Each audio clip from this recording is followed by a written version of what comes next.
Hello student आज हम exam के पॉइंट ऑफ व्यू से बहुत इम्पोर्टेंट एक लेसन है, उसको हम डिस्कस करेंगे। मैनेजमेंट ऑफ द पीपीएच क्या है? पोस्टपार्टम हेमरेज है।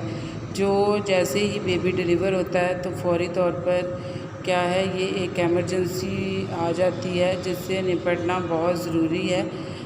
अगर हम इसको बर वक्त ना निपटेंगे तो पेशेंट क्या हो सकती है कि पेशेंट की डेथ भी हो सकती है। और वो क्यों?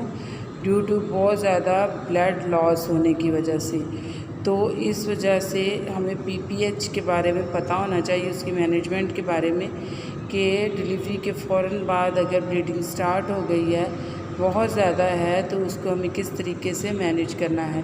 तो सबसे पहले स्टूडेंट जो पॉइंट आता है वो आता है कि हम क्या करेंगे, कॉल टू डॉक्टर को क्या करेंगे, कॉल करेंगे, कॉल फॉर हेल्प, अपनी मदद के लिए, कि वो हमारे साथ आके मिल के क्या पेशेंट को मैनेज करे। चेक द फिर फौरी तौर पे हमने पेशेंट के वाइटल साइंस चेक करने हैं कि वाइटल साइंस में सब चीज़ें, pulse, respiration, blood pressure and face colour. सही है।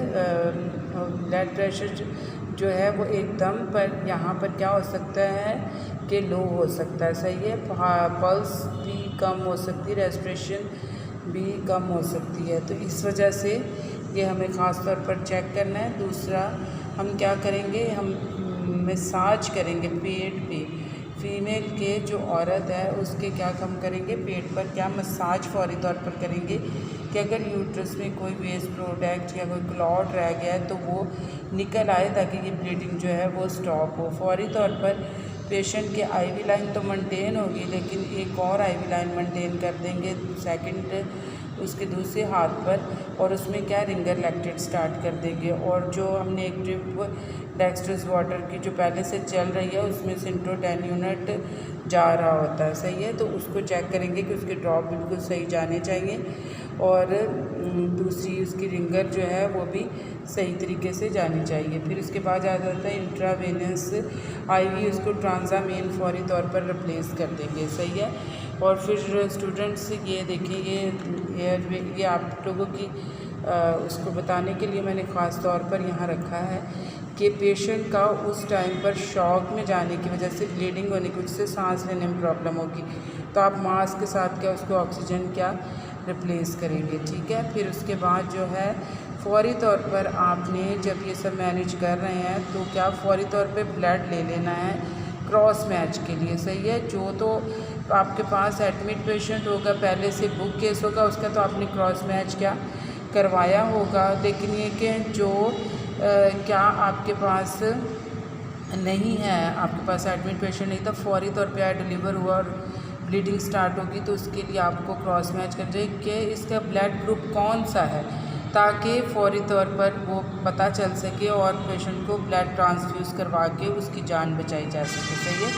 फिर insert the urethral catheter, urine bag फौरी तौर पर लगा दिया जाएगा, ताकि पेशेंट को जो फ्लूइड्स लग रहे हैं उसकी वजह से उसको बहुत ज़्यादा यूरिन आएगा, तो वो क्या हो कि यूरिन बैग के अंदर ही वो आराम से अपना उसका यूरिन आए।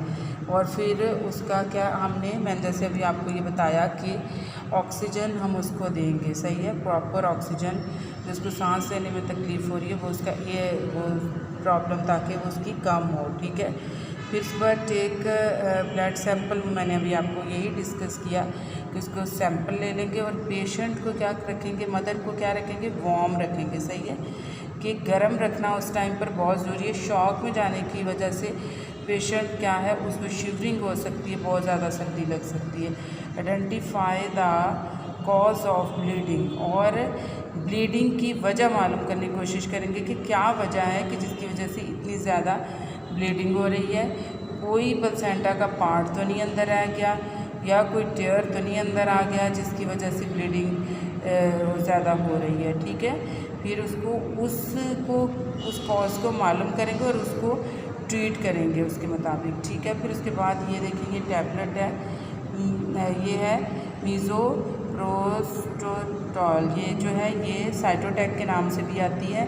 ये एक तो इसकी ज़बान के नीचे रख दी जाएगी, और एक पर रेक्टम रख दी जाएगी। उससे क्या होगा कि ब्लीडिंग क्या हो जाएगी, स्टॉप होती है। सही है। तो ये बहुत ज़रूरी अहम पॉइंट होते हैं, ख़ास तौर पर ये करने PPH ब्लीडिंग में। सही है। Assess the placenta is delivered and is not then, मतलब अब आपने ये देखना है कि प्लेसेंटा जो अभी डिलीवर हुआ था, बेबी के बाद जो प्लेसेंटा डिलीवर हुआ है वो पूरे लोब्स के साथ आया है या कोई उसका लोब मिस है। ठीक है। फिर उसके बाद ये कि आपको ये पूरा पता होना चाहिए कि PPH की क्या वजूहात हुई थी जो ये पेशेंट PPH में गई है।